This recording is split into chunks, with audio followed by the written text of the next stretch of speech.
Yeah. So Arjuna had asked for Shreyas, and Shreyas means a lasting solution to the freedom from sorrow. And Lord Krishna, first he discussed about the nature of the self, the Atma, and tried to make Arjuna understand that it is free from sorrow already. It is free from all blemishes. But it appeared as if Arjuna could not understand properly. So then he changed his gears and he tried to explain him in another way how to gain that that type of mind where this knowledge can take place and one can gain freedom from sorrow. We also discussed the four Purusharthas, Artha and Kama. Artha is the pursuit of security.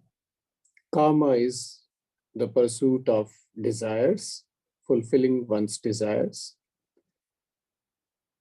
Dharma is a check which helps a person to go for the pursuit of Artha and Kama in a controlled way so that there is no deterioration of the quality of life. And one can fulfill one's desires and gain happiness from it. And moksha is something different. Moksha is again gaining the freedom from sorrow, not through the pursuit of Artha and Kama, but through the pursuit of the knowledge of the self. Artha and Kama gives us freedom from sorrow temporarily through stimulus, through sensory experiences, and we are used to it. But there is something more to it. Freedom from sorrow, which is not based upon the sensory experiences, but which is based upon a kind of understanding. And till one gains that frame of mind where that understanding can take place, Bhagavan suggested what we call as, he termed it as Buddhi Yoga, but it is generally understood as Karma Yoga. So now let us understand it in this way, because last time there was a question, things were getting a little complicated. So the Vedas have a plan. You want freedom from sorrow? I'm not using the word happiness. Okay. So you want freedom from sorrow? Okay. Which type? Temporary ones? Okay, fine. You follow your Swadharma and do some special karmas, and you will get freedom from sorrow. But that will be lasting for a particular length of time, and then you have to renew it. Or do you want freedom from sorrow permanently? Then there is another solution. Again, you perform the same karma, the Swadharma. Karma means Swadharma, one's own, what one needs to do. You keep performing that, those karmas, but with a different sankalpa. earlier the sankalpa was, I am doing such and such karma so that I gain wealth, health, other forms of happiness. But now we change the sankalpa.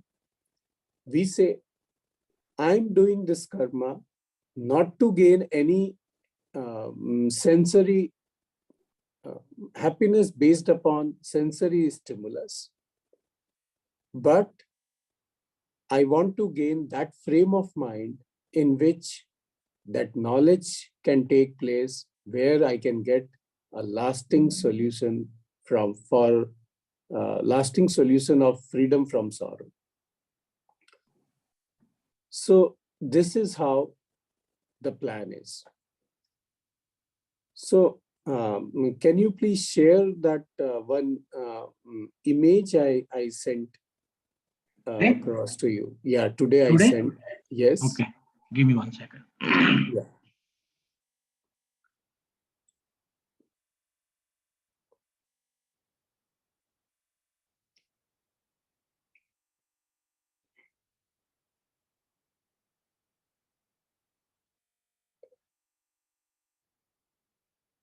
Yes. Is there a way to make it a little bigger? Yeah. Yeah, I will do that.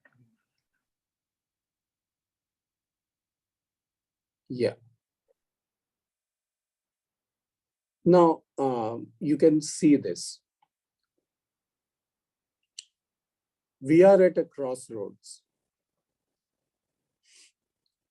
I perform my swadharma. If my sankalpa is temporary gains, means artha and kama, pursuit of artha and kama, but I mean, I'm used to artha and kama, so naturally that will be my first choice. So that is the right path, R-I-G-H-T, right path, yes. So there I go, and I keep moving, and I come back because it gets exhausted. The punya means the merit which I incur by performing my swadharma, that gets exhausted, and I encash it in my pursuit of artha and kama, and I'm back, and I keep doing this for lifelong, keep renewing it. It gets exhausted, keep earning it, keep spending it, earn, spend, earn, spend. Okay. Earning what? Earning the merits through Swadharma. And spend means what? Exhausting that merit in in exchange for artha and kama. So I call it the depreciating wealth. Last time I had discussed that. Whereas in the left side, you can see it's the path of moksha, where I perform the same swadharma, but with a sankalpa that I get a particular frame of mind, what we call as antahkarana shuddhi. Antahkarana shuddhi means where purification of mind takes place. So I perform the same swadharma, same set of karmas, but in return, what I ask for is a pure mind, a mind in which knowledge can take place. So that is what I call as appreciating wealth. That wealth doesn't get exhausted. We discussed that last time, that if I spend $1,000 on a device like iPhone or something, after 2 years the value is half or even less. But if the same $1,000, if I put it in some yellow metal, gold or silver or something, or even some property, at least property in India, then after 2 years, the value is not half. Either it remains same or it may get appreciated. So this is my choice. The same wealth and the same quantity, same amount of wealth which I spend, it depends where I spend. If I spend on depreciating assets, the wealth is gone. If I spend on appreciating assets, the wealth remains or multiplies. So same thing with the karma. Karma means the swadharma. If my sankalpa is to encash it in depreciating idea of happiness, that means fulfillment of artha and kama, I do get it, but then it gets exhausted and I'm back where I was. But if I direct my the results of swadharma towards antahkarana shuddhi, towards purification of mind, then it gradually builds up the asset of that karma, that merit, and gives me that frame of mind where the knowledge can take place and which gives me lasting solution to freedom from sorrow. So these two options we have. And karma yoga, when we talk about, it is the left option, where I perform the right karma, and in return, what do I ask? Not artha and kama, but antakarana shuddhi. Okay, so Parmeshwara Prityartham or Antakarana Shuddhyartham, I perform the actions. So immediately there may not be any result because there is no immediate gratification by performing such actions. But when it builds up, I gain that frame of mind which is peaceful, which is cheerful, which is self-contented. So that is the result. So it is my choice which way I want to go. Okay. Now, here we have to understand, in the vision of Vedas, this separation of religion and spirituality, being religious and being spiritual, this division never existed. Okay, because the word religion anyway was not there. Dharma is not religion. Dharma is dharma, what needs to be done. And the same dharma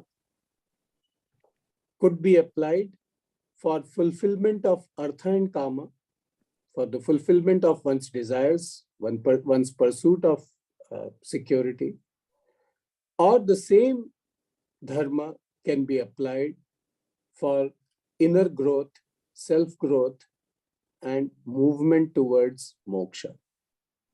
So there is no difference. All the activities, it all only depends what sankalpa or what is the intent behind the karma. Karma remaining the same. If the intent changes, intent of the karma changes, the result of the karma also changes. And that's what makes one so-called, within quotes, spiritual or non-spiritual. There is nothing called religious. And then another concept which floats around, and that is what they call as minding the mind. Okay. Well, those things were separately were not there.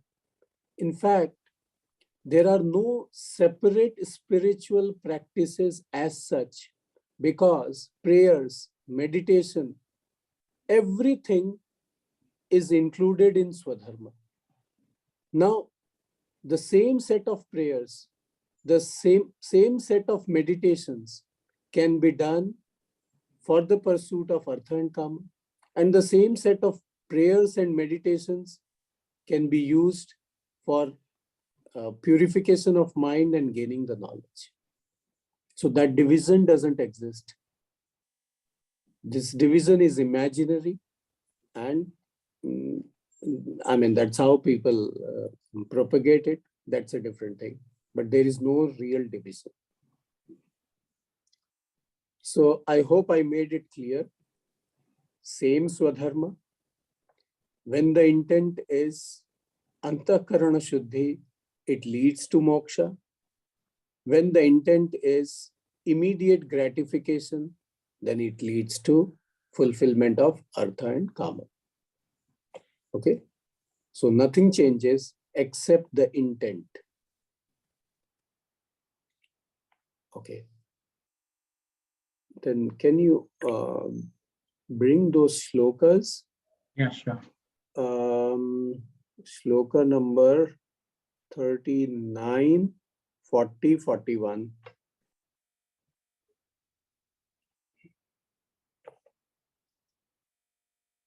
They are on same picture, I think. Yeah. Yeah. Yes. Yes. So till shloka number 38, Bhagavan was explaining about why Arjuna should fight, the practical reasons in life, etc. Then he said, so far I have been talking about Sankhya. Sankhya means the knowledge about Atma, because he did talk about the knowledge of Atma a few shlokas before. Now I'm going to talk about Buddhi Yoga. Okay. And Buddhi Yoga is nothing but Karma Yoga. Why it is called Buddhi Yoga? Because the same karma with a changed Buddhi yields different result. Okay. So there is a change of Buddhi here. That's why it is also called Buddhi Yoga. Na iha abhikramah nasah asti, neha abhikrama nasosti, pratyavayo na vidyate. Swalpam api asya dharmasya trayate mahato bhayat. So we also discussed that last time. Our actions are guided by the pressures of Artha and Kama.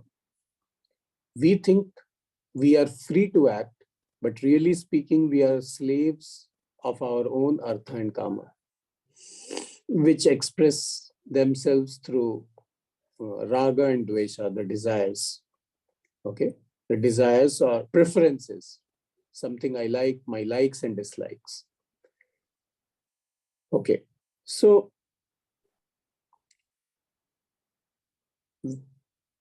how to perform actions where I'm relatively free? Pursuing Artha and Kama is not real freedom. This also we discussed. We have that gut brain, we have that endocrine system, we have that genetic pressures by which guides us, and then we have puny little analytical brain which tries to give some logic. And I don't know where I am. I am so helpless. I think I decide my life, but really speaking, there are so many other factors which decide, and I just put a stamp on it that, okay, this is my idea. So freedom in action is really not there. It's action under pressure, action under the slavery of so many other factors. Freedom in action comes when I decide that I will not go by my inner pressures, my instinctual self. Rather, I will be looking at things differently and doing my karma differently. And that is where the Karma Yoga comes in. Na iha abhikramah nasha asti. Abhikramah nasha, I was explaining last time. When you do certain things halfway, many times you have to redo it. For example, even there also in your country, you are in a particular class, particular standard, okay? And before even writing the exam, you stop attending the classes. then what will happen? You have to restart. In the next semester or in the next session, you have to restart from where, not from where you left, right from the beginning. Correct? So that is what we call as abhikramaha nasha. Abhikrama nasha means if you stop in between, then you have to start from the beginning, not from where you left. Maybe in the online education system, now things will change. You can start from where you left. There, abhikrama nasha is not there.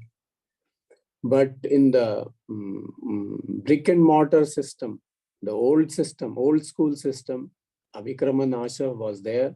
If you drop your studies in the middle of a session without attending the exam, without writing the exam, then you have to start from the beginning again.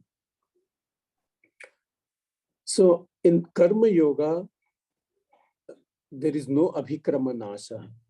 In many of the karmas, especially for the fulfillment of artha and kama, there is a abhikrama nasha. You are asked to do japa for so many days or keep your fasting for so many days, and then you will get results after so many days. But suppose you break in between, then you have to restart. You have to redo it. If you are performing a yajna, havan, and you leave it in between, then due to whatever emergency, then you have to restart it again. It's not that you resume from where you left. No, it doesn't work. So that is the abhikrama nasha in certain actions for the fulfillment of artha and kama. But if the sankalpa, the intent is antakarana shuddhi, then this rule doesn't apply. You can resume from where you left. Then pratyavayo na vidyate. Pratyavaya is what they call as akarane pratyavaya. Pratyavaya is some kind of a dosha, some sin. What kind of sin it is? In the performance of your swadharma, if you perform, then there is not much results, no adrishta results. No adrishta means something which is invisible. So no invisible results will be there. But if you don't perform, then there will be invisible results. Now, there were people who argued, how could there be results for something which I never did? Okay. Some certain actions which I didn't do, how can there be results, even if it is positive or negative? So nothing, I mean, some results are getting produced out of nothing. That is not acceptable. Then they explain that it is not that not doing is producing a result, but when you don't do what is to be done, then in all likelihood you will be doing what is not to be done, and that will bring the papa, the sin. So that's how the pratyavaya dosha comes. So this problem doesn't exist in karma yoga. The pratyavaya dosha doesn't come, that if you stop in between, you take a pause, you don't do it, there is no pratyavaya dosha. Okay, swalpam api asya dharmasya trayate mahato bhayat. Even if one performs part of one's actions with a different intent, suppose I perform 100 actions in a day, okay, as per my swadharma, as per my life, whatever needs to be done by me, whatever is expected out of me, I perform 100 actions in a day. Now, out of 100, even if 10 actions I perform in such a way that the intent is not to gain any artha and kama results, but to gain inner clarity, a right frame of mind, the purification of mind, even that will start giving results. Okay, So swalpam api asya dharmasya. Even little bit I perform. It is just like I have $1,000. Now $900 I spend on depreciating items, okay, depreciating assets. Even $100 if I spend in appreciating asset, even that will build my wealth, isn't it? Because that gets added. So same thing here. Even if 10% or whatever percent of karma I perform with an intent that I don't want to gain immediate gratification of my sensory pleasures or short-term gains, but I want a particular frame of mind where I can gain that knowledge, then that small percentage of actions, the karma will work towards it. The result will be purification of mind. The next sloka. Vyavasayatmika buddhi ekeha kurunandana bahushakha hi anantascha buddhayo avyavasayinam. A person with vyavasayatmika buddhi. Now, vyavasaya also means commerce, business. Here, vyavasayatmika buddhi means nischayatmika buddhi. A person is focused. In fact, business is like that. Even the phrase, I mean business, what does it mean? The person is focused on what he or she wants. Okay?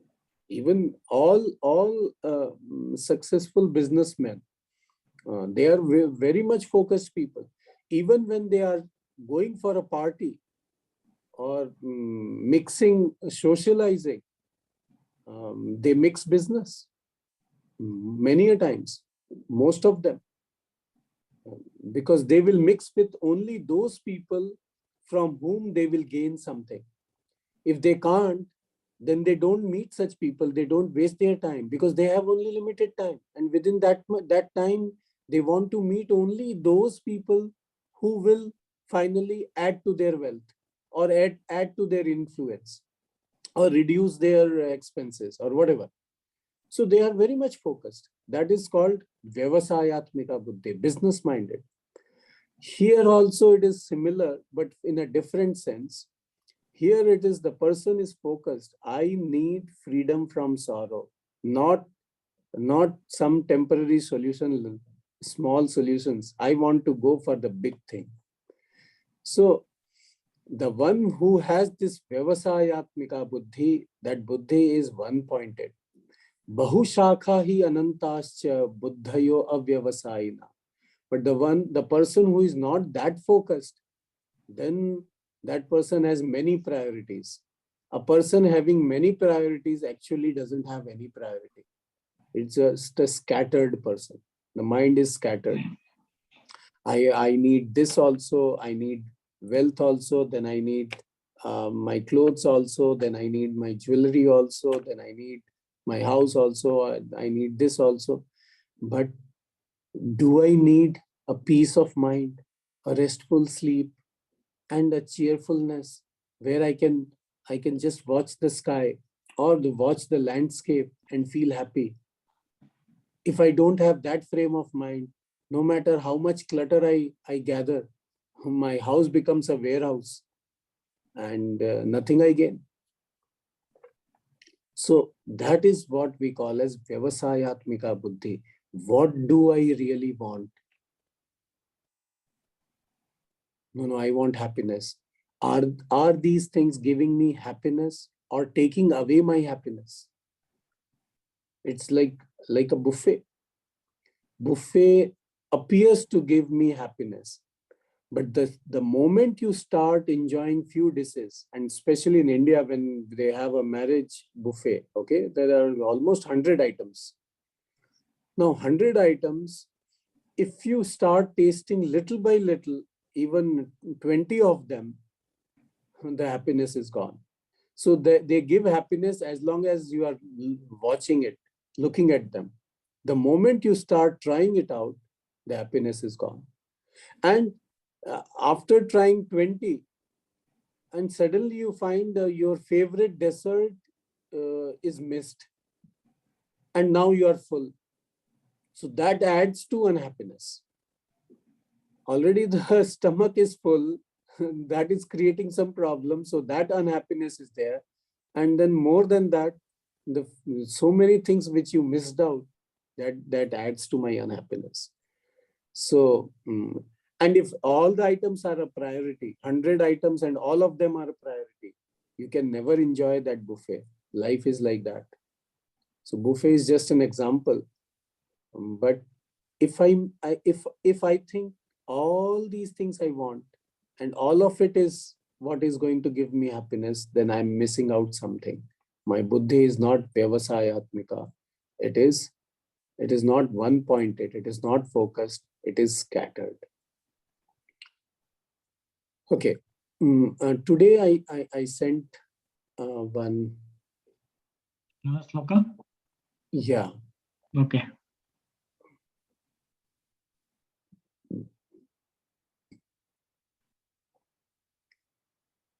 Yeah, this shloka is from the 18th chapter, 46th shloka. Now, this goes well with the Karma Yoga. Yataf pravrittir bhutanam yena sarvamidam tatam swakarmana tam abhyarchya siddhim vindati manavaha. So it defines, first what it defines Bhagavan. First line. Yataf pravrittir bhutanam, from whom all the beings came. Yena sarvamidam tatam, by whom everything is pervaded.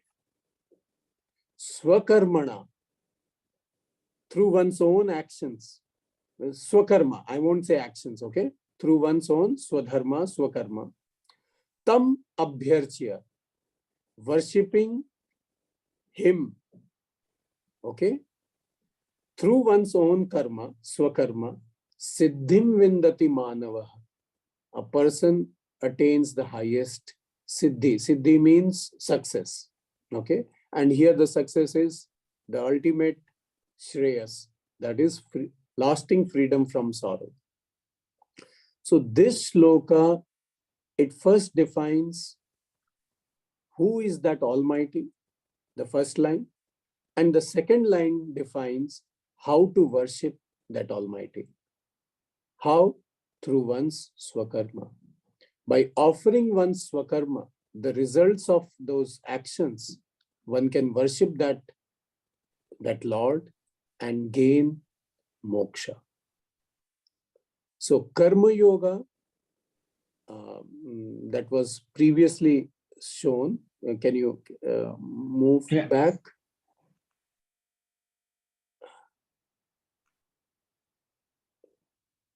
Yeah. Neha Bhikramanashosti Pratyavayo na vidyate swalpamapi asya dharmasya trayate mahato bhayat. Okay. So this and the 46th sloka of the 18th chapter, they go together. Performing actions, offering the results to the Lord, not being the beneficiary. Okay, that means, in other words, not encashing it in artha and kama. That leads to siddhi. Siddhi means success. The ultimate success is freedom from sorrow, lasting freedom from sorrow. So spirituality is not just a particular set of actions, what we call as japa and meditation and something special. Even through one's swakarma, performing one's duties as defined by the Shastra, not self-defined duties, okay?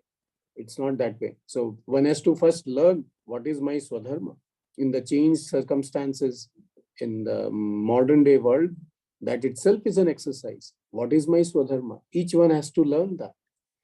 And then offering the results of those karmas to the Lord even before performing it, with that sankalpa, that in return, I don't want to gain anything.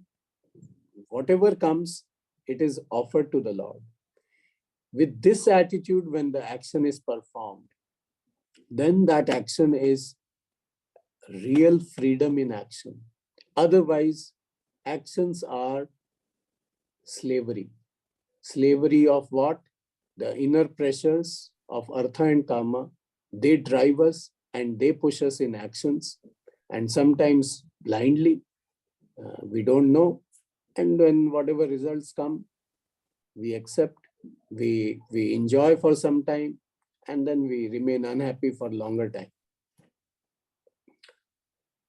So freedom in action is when I perform the actions and offer the results to the Almighty. Which Almighty? Already defined.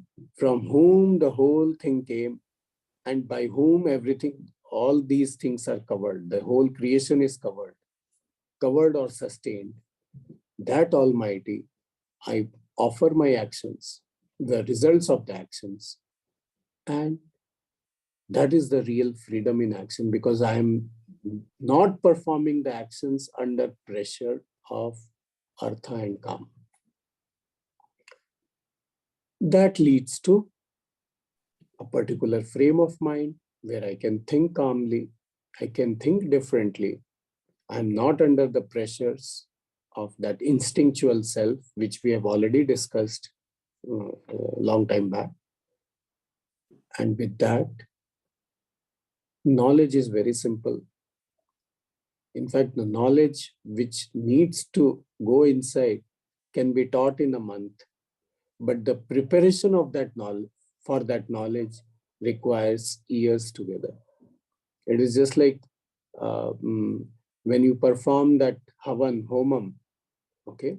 Homam is for one hour, but to make the arrangements, gather all the ingredients and arrange the things, it may take almost a week if one has to do elaborately. So knowledge doesn't take much time. That preparation of that mind, it may take even a lifetime. And it is not like if it is taking a lifetime, so then it's a hopeless case. No. The more and more my mind gets prepared, the more self-contented I feel. So the result starts coming immediately. I get more peaceful mind. I get more cheerful mind.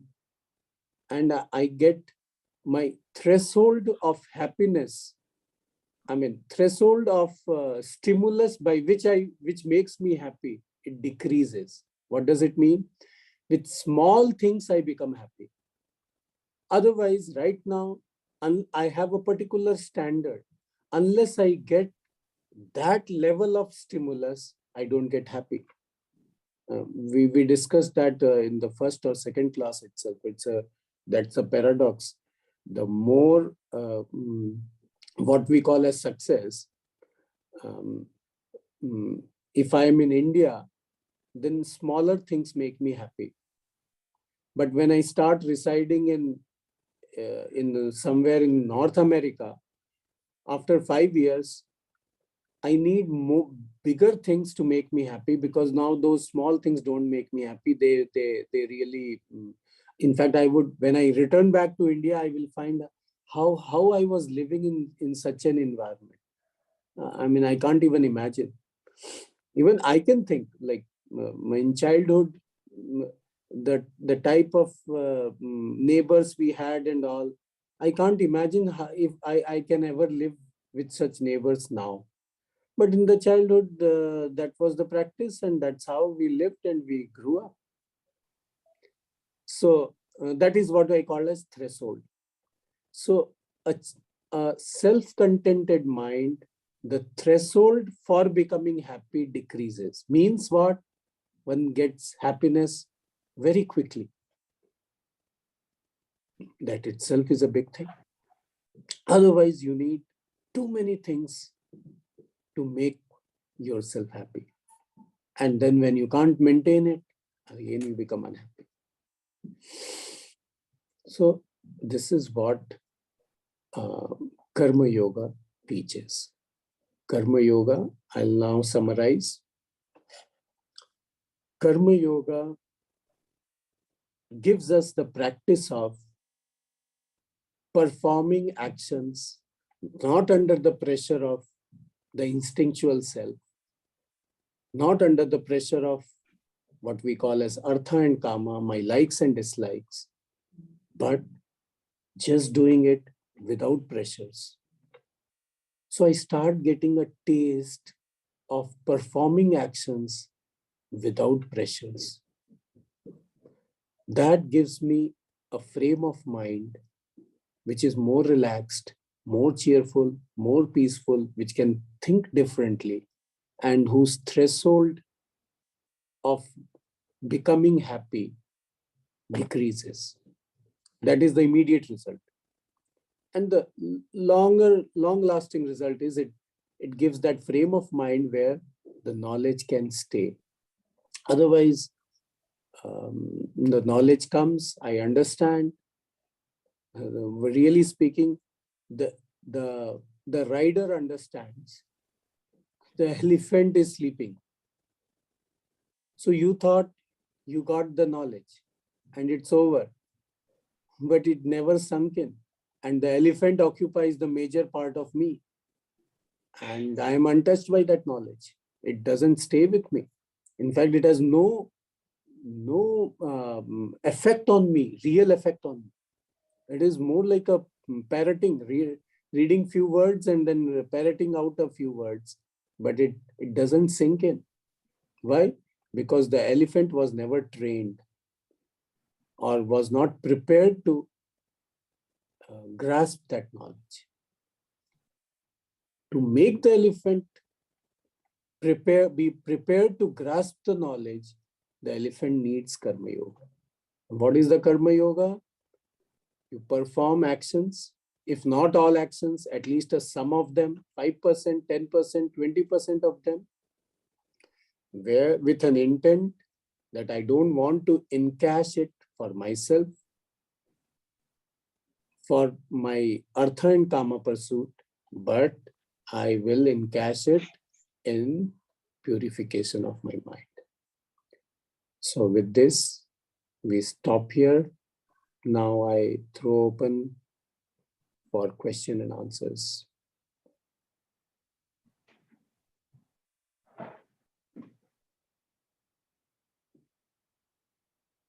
Last time there were questions, so I hope I repeated it few times so that the concept sinks in without any confusion or ambiguity.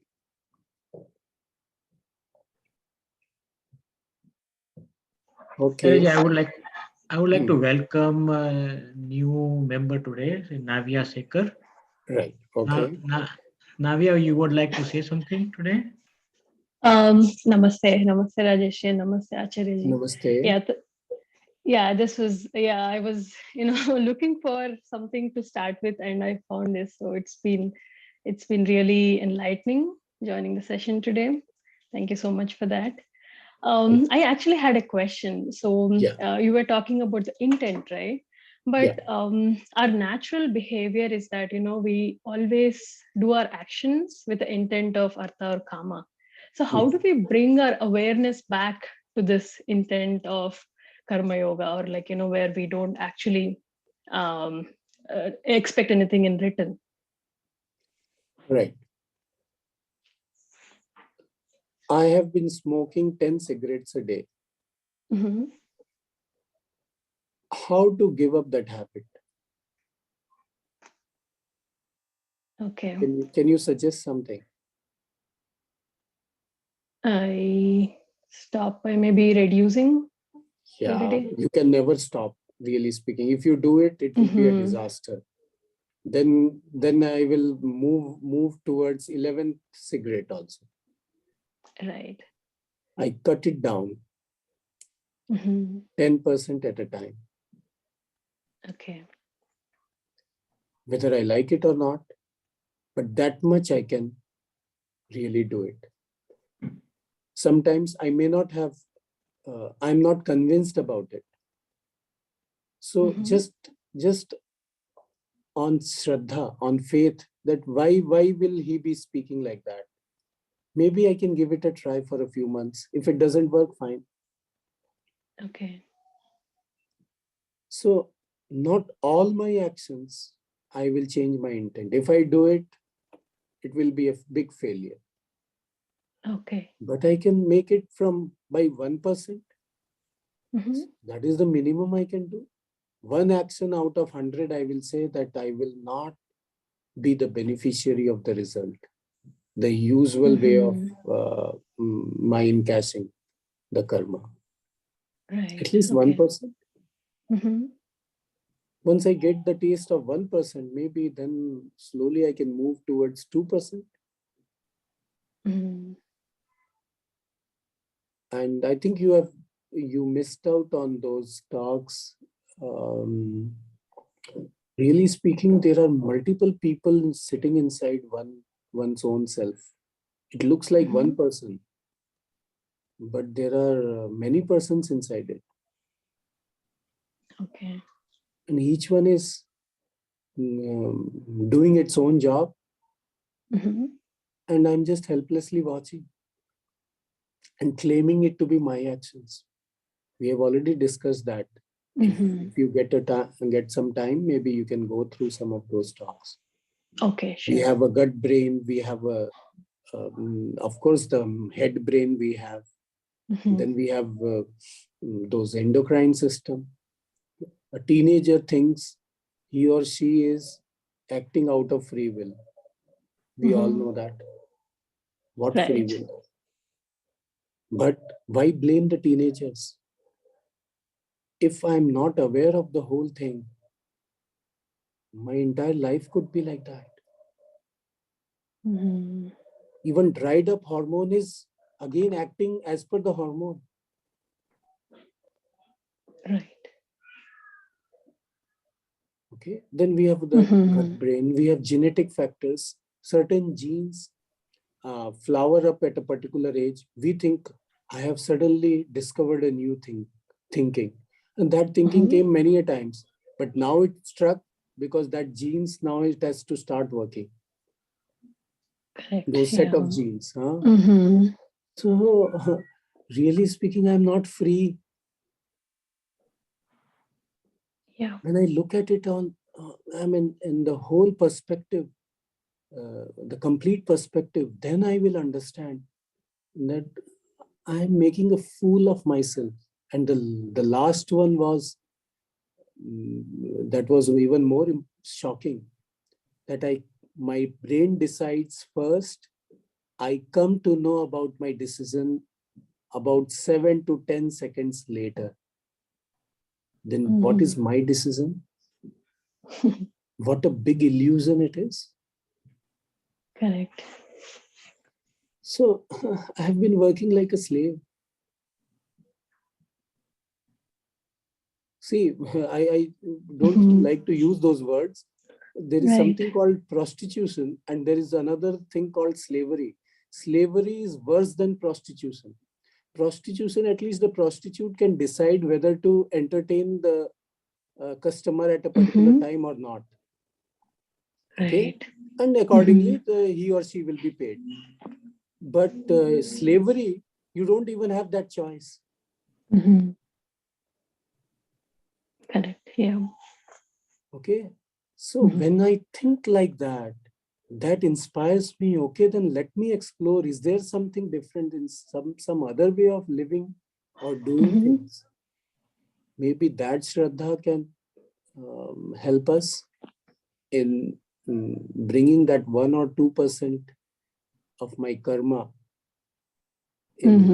as an appreciating asset rather than a depreciating asset. Right.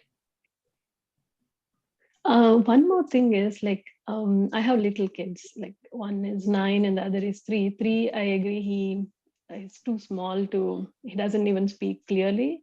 But how do we explain these things to kids? Because I would You don't actually have to. want them on. Mhm. You don't have to. You have to just understand. The kids will Okay. pick up.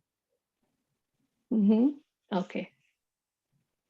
Kids are born smarter. Gradually, they become Mhm. dull as they grow adults, like us. Right. Right. So till you don't give them too much of mobile and all, their brain Mhm. will be like radars, okay, Right. catching things from all sides. So you Mhm. don't have to teach them. First, you only have to learn. Mhm. They will pick up. Okay. Okay. Thank you. Okay. Any other question? Otherwise, yes.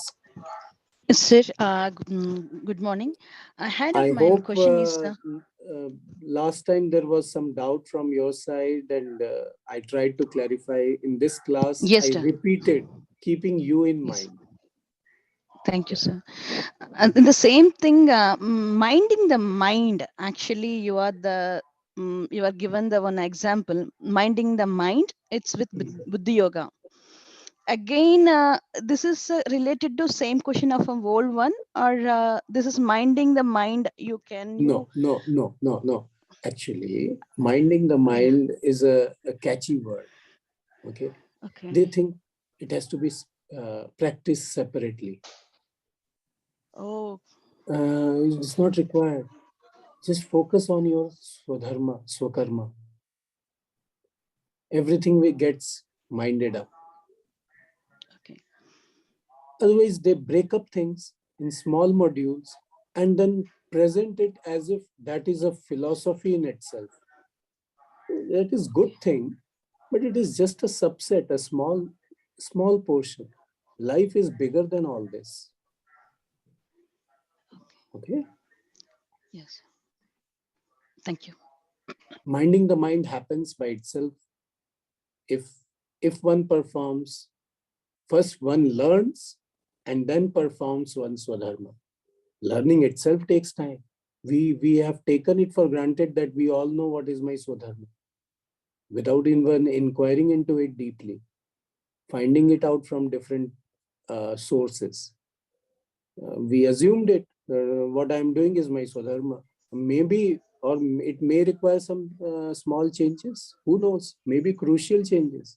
So learning what is swadharma and then performing takes care of all those catchy phrases.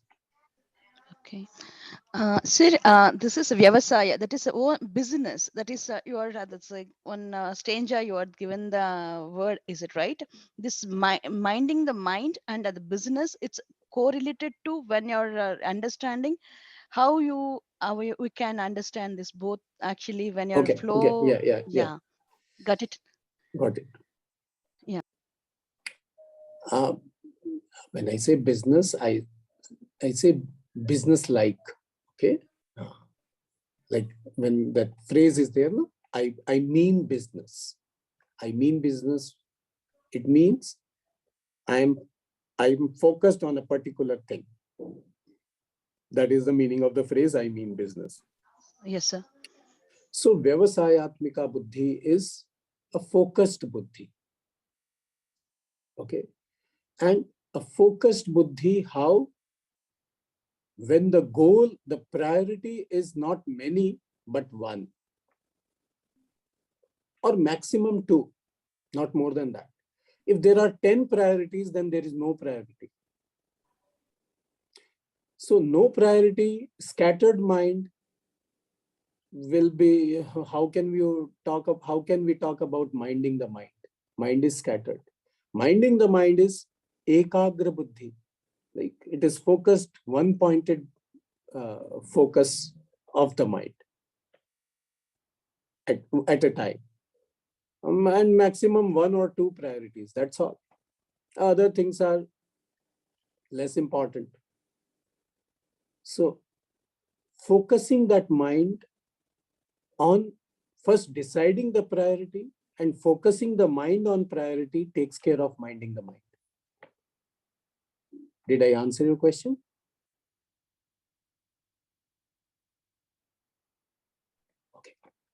Yes, sir. I got it now. Thank you. Right. Thank you.